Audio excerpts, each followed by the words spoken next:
Everyone knows what Space Invaders is. Iconic doesn't begin to describe the impact and influence of those two words. It's been put onto everything.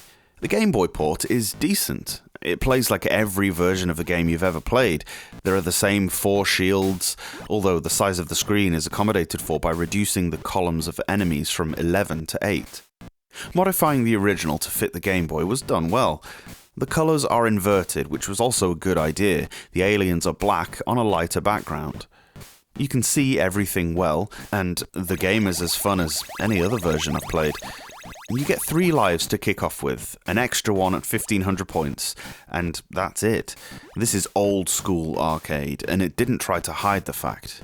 This was released in 1990 and only came out in Japan. For a game with such a universal appeal, this exclusivity seemed on the surface to be a curious business decision.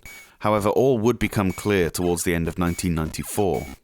The North American and European versions of this cartridge were launched to utilize the newly released Super Game Boy SNES adapter. The Super Game Boy allowed Game Boy games to be played on your TV and changed the palette from grayscale to colorized.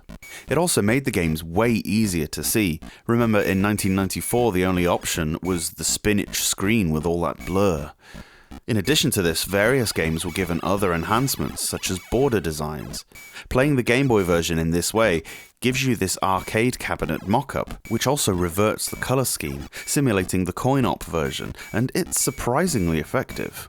Where Space Invaders for the Game Boy truly shines, however, is the second game mode that appears when you use the Super Game Boy adapter. The cartridge has, inside, a copy of the Super Nintendo version of the game. Inside a Game Boy cartridge. I've played the Super Nintendo version and it is identical. This was pretty amazing. Impressive for that alone. It looks, sounds and plays amazingly when you consider it's a Game Boy game. It does kind of feel like cheating, as you can't get these results on the actual hardware. And the scores I've given it take this into account. Major credit for innovation though. Every serious video game collector of any description should probably have a copy of Space Invaders in one of its million forms.